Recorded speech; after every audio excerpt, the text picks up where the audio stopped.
গত 10 তারিখ পররাষ্ট্রনীতির সংস্কার নিয়ে আমার করা একটা এপিসোডের পর অনেকে অনুরোধ করেছেন যেন আমি ভারতের সাথে বাংলাদেশের কূটনৈতিক সম্পর্কের ভবিষ্যৎ এবং আমাদের করণীয় নিয়ে ভিডিও করি। আপনারা জানেন আমার গুরু খলিল ভাই, উনিও আমাকে ইমেলে তার যে মতামত জানাইছেন সেইখানেও তিনি বলছিলেন যে ভারতের সাথে কূটনৈতিক সম্পর্ক নিয়ে আমি সেইখানে কথা বলি নাই আগের এপিসোডে। ভারতের কূটনীতি বোঝা কোনো জটিল বিষয় না, কিন্তু আমার বুবু কাটাল রানী হাসিনা এই সহজ বিষয়টাকে আমাদের কাছে জটিল করে তোলার চেষ্টা করেছেন। অবশ্যই এটা ভারতেরই বুদ্ধি। তিনি নাকি ভারতকে যা দিছেন তা তারা সারা জীবন মনে রাখবে, তাই না? হ্যাঁ, দেখেছেন তো কি দিছে আর আমরা কি পাইছি তা আজকে দেখব। এই ভিডিওটা শুধু আমাদের সরকারের জন্য না, কূটনীতিকদের জন্য না, বরং কৃষক, ছাত্র, জনতা সহ বাংলাদেশের সকল নাগরিকের জন্য গুরুত্বপূর্ণ। কেন? কারণ আমাদের একমাত্র শত্রু হইল ভারত। জি না, আমরা একা তাকে শত্রু জ্ঞান করি না, তারাও আমাদের শত্রু বলেই মনে করে।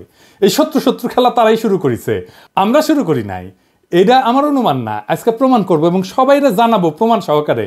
না হইলে বিপ্লবকে ব্যর্থ করার যেসব চেষ্টা ভারত করবে তা মোকাবেলা করা আমাদের দিয়ে সম্ভব হবে না। গত 16 বছর হাসিনা যেভাবে আমাদের সরকারের সব দপ্তরে ভারতের স্থানীয় দালালদের ঢুকাইতেছে, তাতে আমাদের জন্য নতুন করে সব ঢেলে সাজানো ছাড়া কোনো গতি নাই। যাই হোক, অনেক কথা আছে, তাই চলেন প্রথমেই দেখে নিই ভারতের কূটনীতিক দর্শন কি বলে। তারা কিভাবে আমাদের দেশটাকে দেখে, তারা কিভাবে কূটনীতিকে দেখে, কূটনীতি তাদের কাছে কি। ভারতের কূটনীতিতে চাণক্য, কৌটিল্যকে তাদের মন্ত্রগুরু বলে মনে করে। এই কৌটিল্য হলো খ্রিস্টপূর্ব 300 শতাব্দীর দিকে ভারতবর্ষের রাজা চন্দ্রগুপ্ত মৌর্যের প্রধানমন্ত্রী। তিনি রাষ্ট্র পরিচালনার উপর একটা বই লিখেছিলেন, অর্থশাস্ত্র নামে। এই বইটা প্রায় দ্বাদশ শতাব্দী পর্যন্ত প্রাচীন ভারতে ব্যবহার করা হইতো। তবে ভারতে মুসলিম সাম্রাজ্যের বিস্তারের পর থেকে এই বইটা কেউ আর খুঁজে পাই নাই। মুসলমান শাসনকর্তারা ভারতের প্রাচীন ফিলোসফিকে জয় বাংলা করে দিছিল। যাই হোক, পরে 1905 সালে আবার সবার অজানা এই মাস্টারপিস ভারতের একজন কৃষক উদ্ধার করছিল এবং একজন সাধারণ ব্রিটিশ সেই বইটা ভারতে সংরক্ষণ করার ব্যবস্থা করে। আর বর্তমানে এই অর্থশাস্ত্র, কৌটিল্যের অর্থশাস্ত্র ভারতের প্রধানমন্ত্রী মোদী, পররাষ্ট্রমন্ত্রী জয়শঙ্কর থেকে শুরু করে অনেক নতুন পুরানো নেতার রাজনৈতিক আদর্শে পরিণত হয়েছে। ভারত আবার কৌটিল্য ইকোনমিক কনক্লেভ করার মাধ্যমে এই দর্শন সবার কাছে খাওয়াইতে চায়, দেখাতে চায় এটা আমাদের অরিজিনাল জিনিস, বুঝছাও। এটা ইন্টারেস্টিং গল্প বলি এই কৌটিল্য প্রসঙ্গে। চন্দ্রগুপ্ত মৌর্যকে কৌটিল্য মানে তার প্রাইম মিনিস্টার সামান্য পরিমাণে খাবারের সাথে একটু একটু করে আর্সেনিক মিশাই দিত, মানে সে বিষ যেটাকে বলে। কেন? উদ্দেশ্য ছিল যে একটু একটু করে বিষ খাওয়াইলে তার শরীরে বিষের বিরুদ্ধে একটা প্রতিরোধ ক্ষমতা গড়ে উঠবে, যাতে শত্রুরা তাকে বিষ প্রয়োগে হত্যা করতে না পারে। এটা কিন্তু খুব সাইন্টিফিক, কারণ আধুনিক চিকিৎসা বিজ্ঞানও মিথ্রিডাটিজম বলে একটা শব্দ আছে। এর মাধ্যমে অল্প অল্প মাত্রার বিষ গ্রহণ কইরা বিষের প্রতি প্রতিরোধ ক্ষমতা গড়ে তোলা সম্ভব। ঠিক যেভাবে অ্যান্টিবায়োটিক রেজিস্ট্যান্স হয় না ব্যাকটেরিয়ার, জীবাণুর, ওই রকম আর কি উঙ্কা। তো কথিত আছে যে একবার চন্দ্রগুপ্ত মৌর্যের রানী দুর্ঘটনাক্রমে ওই খাবারটা একটু খেয়ে ফেলে, আর্সেনিকযুক্ত খাবার। রানী তখন সন্তান সম্ভবা ছিলেন, তো বিষের প্রভাব থেকে তার অনাগত সন্তানকে বাঁচানোর জন্য রানীর পেট চিরা কৌটিল্য শিশুকে বাইর করছিল। এটাই হইতেছে ইতিহাসের প্রথম সিজারিয়ান সেকশন, বুঝাও। এই ছেলের নাম হইতেছে বিন্দুসার। বিম্বিসার না আবার কলে বিন্দুসার। বিন্দুসারের ছেলে হইতেছে সম্রাট অশোক। বুঝা গেছে? জীবনানন্দের বর্ণনা সেন যখন পড়ি না, উটি লেখা আছে না, বিম্বিসার অশোকের ধূসর জগতে সেখানে ছিলাম আমি। এই বিম্বিসার অশোক বইলা একটা ধাঁধা লাগাই দেন কিন্তু জীবনানন্দ। বিন্দুসার অশোক হইলে পিতা পুত্র হইতো, তাই না? এটা না কইরা একটা টুইস্ট দিছে বিম্বিসার কইয়া। এখানে এসে মনে হয় আসলে কি ঠিক পড়তেছি না ভুল পড়িচ্ছি না, তো সেই সময়টা ধূসর হয়ে যাওয়ার জন্য এরকম হয়েছে নাকি, বুঝাও। কি সুন্দর, এটা কাব্যিক একটা মোহের মধ্যে ফেলা দেয়, বুঝেছেন? জীবনানন্দের এটা কলে মুন্সিয়ানা। তো আমার কাছে ওই যে পাখির নীড়ের মতো চোখ তুলে নাটোরের বনলতা সেন এই লাইনের চাইতে ওই যে বিম্বিসার অশোকের ধূসর জগতে এই লাইনটা আরো বেশি কাব্যিক বলে মনে হয়। যাই হোক, কাব্যবাদ দিই, হ্যাঁ, আসল আলাপে আসি। কেন কৌটিল্যের অর্থশাস্ত্র সম্পর্কে আমাদের জানা এবং বোঝা জরুরি। ভারত আমাদের শত্রু রাষ্ট্র না বন্ধু রাষ্ট্র? এই প্রশ্ন সবাই করলেও কোনো রাজনৈতিক দল কখনো সরাসরি উত্তর দিতে স্বাচ্ছন্দ্য বোধ করে না, ভয় পায় আর কি, কখন ভারত তাদের গদি নড়ায় দেয়। তাই বলে সবাই যে কবে যে ভারত আমাদের বন্ধু রাষ্ট্র তা কলে না। এটাই আমাদের সমাজে ইনশাল্লাহ বলার মতোই সত্য। হাসিনা বাবুর আমলে তো ভারতকে বন্ধু বলাটা একটা ফ্যাশন ছিল। বাংলাদেশের কোনো জাতীয় অর্জনে ওই ভারতের প্রধানমন্ত্রী রাষ্ট্রপতি থেকে শুরু করে মন্ত্রী মুখ্যমন্ত্রী আগমন খুব কমন ছিল না, সাধারণ ঘটনা ছিল না। কিন্তু হঠাৎ কি হইলো যে ময়ূক পাগলা হইয়া গেল। এই দেখেছেন এডিটর সাহেব, এটা দেখান না, ওই তিরিং বিরিং করে লাফায় না, দেখান না। ও কলে তারেক হেভি ঠাপাইছে, ওই যে গণ অধিকারের তারেক, বুঝাও। আর তারেকের ভিডিওটা দেখা, যে তারেক কি কইছিল যে জামাতকে আপনার পাশাত কামড় দিছে, দেখান না ওইটা। আরে বাবর কে? বাবর কে? কে? বাবর ভারতের বাপ। হ্যাঁ, বাবর ভারতের বাপ। আর আচ্ছা ঠিক আছে, ঠিক আছে, সমস্যা কি বলেন তো? আমার আমার আমার আমার সমস্যা হচ্ছে জামাতি এবং জেহাদিরা। বন্ধ করতে পারবেন? কেন জামাতিরা আপনার পাশায় কামড় দিয়েছে বলেন? বিজেপির নেতারা উল্টা পাল্টা বলা শুরু করলো। এই দেখেন, ভিডিও দেখেন। বাংলাদেশের সঙ্গে যুদ্ধ ভারতের কাছে তো কয়েকদিনের ব্যাপার নয়, কয়েক মিনিটেই ফয়সলা হয়ে যাবে।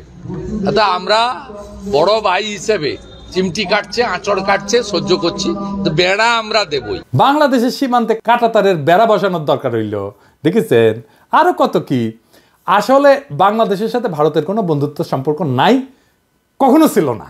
তবে ভালো সম্পর্ক আছে তার সেবাদাসী হাসিনা, তার দল আওয়ামী লীগের সাথে।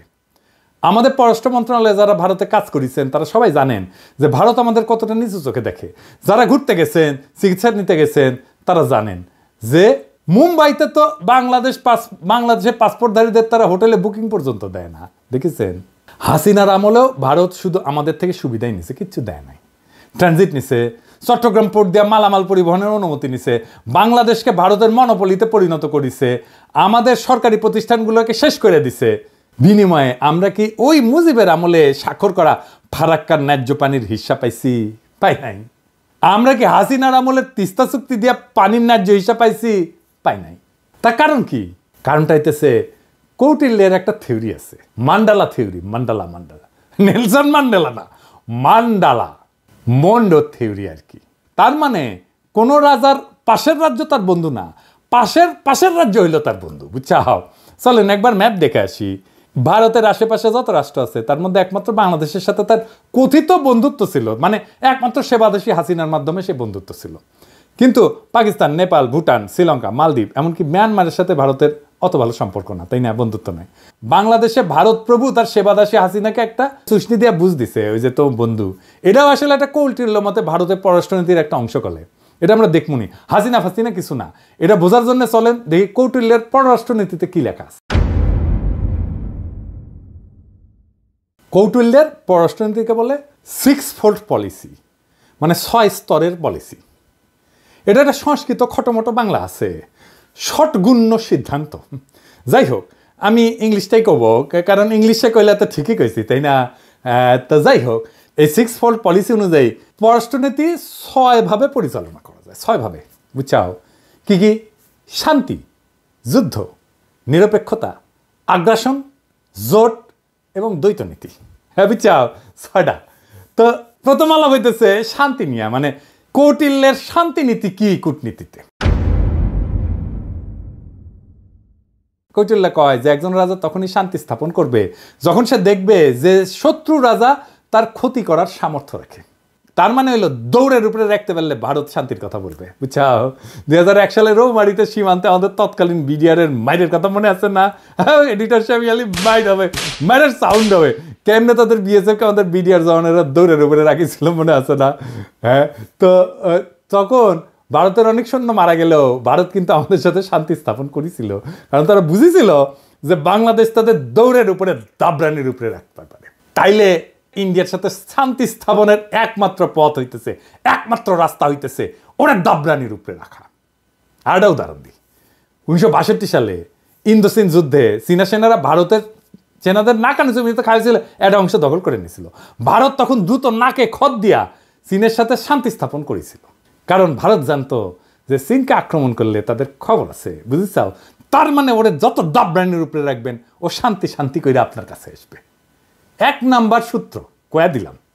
তাই আমাদের সেনাবাহিনীর সাহস নিয়ে লড়াই করার কিছু ডেমো ভারতকে দিয়ে দিতে হবে। আমরা অলরেডি একটা ডেমো দিছি যখন নতুন করে বর্ডারে কাঁটাতার লাগাইতে গেছিল না, কিন্তু এটা তেমন কোনো ডেমো হয় নাই। এটা আরেকটু ভালো করা লাগবে আর কি। আবার ফাজলামি করলে না, রৌমারির কথা মনে করাই দিতে হবে, কলে মাথায় ঢুকাই দিতে হবে যে ভারতকে দৌড়ের উপরে রাখলে তারা শান্তির কথা বলবে। ওর তত্ত্ব দিয়াই ওরে মাইর দিতে হবে। ও কেমনে কূটনীতি চালায়, ওর কূটনীতির মাইন্ডে কি কাজ করে সেটা বুঝা ওর মতো যদি কাজ করেন তাইলে কেস ফতে। এবার আসেন যুদ্ধনীতি। কৌটিল্যের যুদ্ধনীতি কি?